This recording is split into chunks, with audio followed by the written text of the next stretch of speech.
यहाँ पे आप देखने वाले हैं मनोविज्ञान के संप्रदाय और शिक्षा में उनका विशेष योगदान।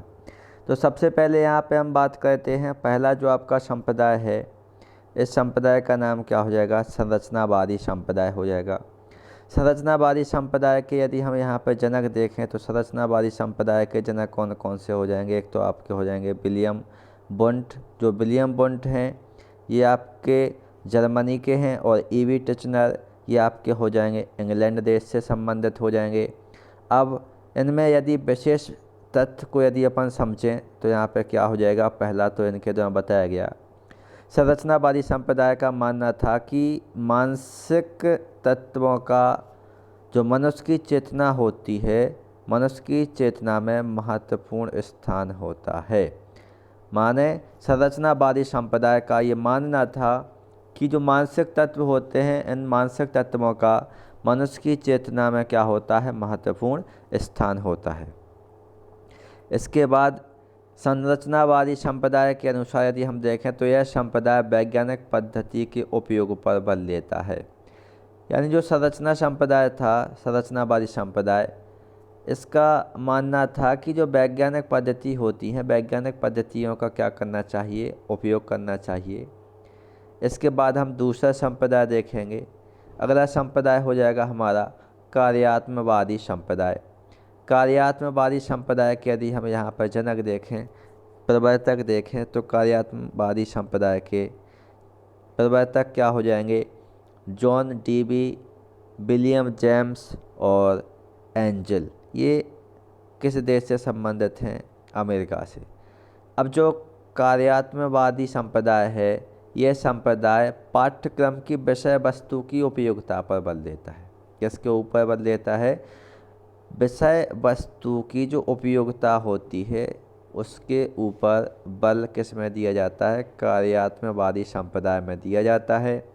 साथ में बाल मनोविज्ञान, व्यक्तित्व विभिन्नता, बुद्धि परीक्षण आदि उपागमों को सर्वप्रथम प्रस्तुत करने का जो श्रेय जाता है, ये भी कार्यात्मवादी संप्रदाय को भी जाता है। यानी कार्यात्मवादी संप्रदाय जो है, इसी में सबसे पहले बाल मनोविज्ञान, व्यक्तित्व विभिन्नता और बुद्धि परीक्षण इनको प्रस्तुत किया था। इसके बाद हम देखेंगे अगला जो संप्रदाय होता है, अगला संप्रदाय क्या कहलाता है? आपका गेस्टाल्टवादी संप्रदाय कहलाता है। गेस्टाल्टवादी संप्रदाय को हम समग्राकृति या अवयववाद का संप्रदाय भी कहते हैं। इसके प्रवर्तक मैक्स वर्दीमर, कोफका और कोहलर, ये आपके किस देश से रिलेटेड हो जाएंगे?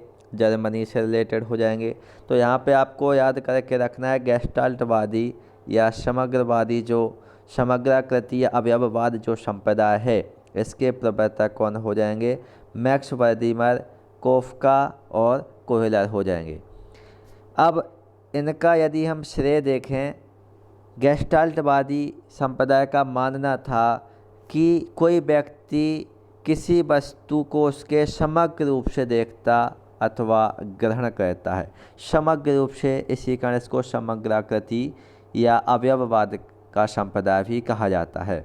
और इसमें यदि हम देखें दूसरा यहाँ पर बिंदु जो आपका बनता है, यहाँ पे हो जाएगा पूर्ण से अंश की ओर शिक्षण पद्धति जो दी गई, वो गेस्टाल्टवादी संप्रदाय या समग्राकृति या अवयववादी संप्रदाय की ही देन है। पूर्ण से अंश गेस्टाल्टवादी, पूर्ण से जो अंश हुआ है वो गेस्टाल्टवादी संप्रदाय की ही देन है। अगला संप्रदाय देखेंगे हम मनोविश्लेषणवादी। जहाँ पे भी आपको शब्द मिले मनोविश्लेषणवादी, वहाँ पे आप समझ जाइए कि सिगमंड फ्रायड हैं, और सिगमंड फ्रायड कहाँ से रिलेटेड थे? ऑस्ट्रिया से रिलेटेड थे, और वही काम प्रवृत्ति का इनको जनक कहा जाता है। तो यहाँ पे यदि आप देखें तो इस संप्रदाय ने व्यवहार की संकल्पना में अचेतन एवं पूर्ण चेतन, अचेतन एवं पूर्ण चेतन को सम्मिलित किसके द्वारा किया गया था? सिगमंड फ्रायड के द्वारा किया गया था। साथ में इस संप्रदाय में व्यवहार निर्धारण तथा व्यक्ति में यौन कारक, यौन यानी काम शक्ति, यौन कारक को भी महत्वपूर्ण स्थान दिया गया है। यह संप्रदाय जो है, इस संप्रदाय ने बाल केंद्रित शिक्षा पर बल दिया है। यानी मनोविश्लेषणवादी संप्रदाय के अनुसार जो शिक्षा होनी चाहिए वो आपकी कैसी होनी चाहिए, बाल केंद्रित शिक्षा होनी चाहिए। यानी बाल केंद्रित शिक्षा पर क्या दिया गया, बल दिया गया। अगला हम यहाँ पर संप्रदाय देखेंगे। अगला संप्रदाय हो जाएगा हमारा साहचर्यवादी संप्रदाय।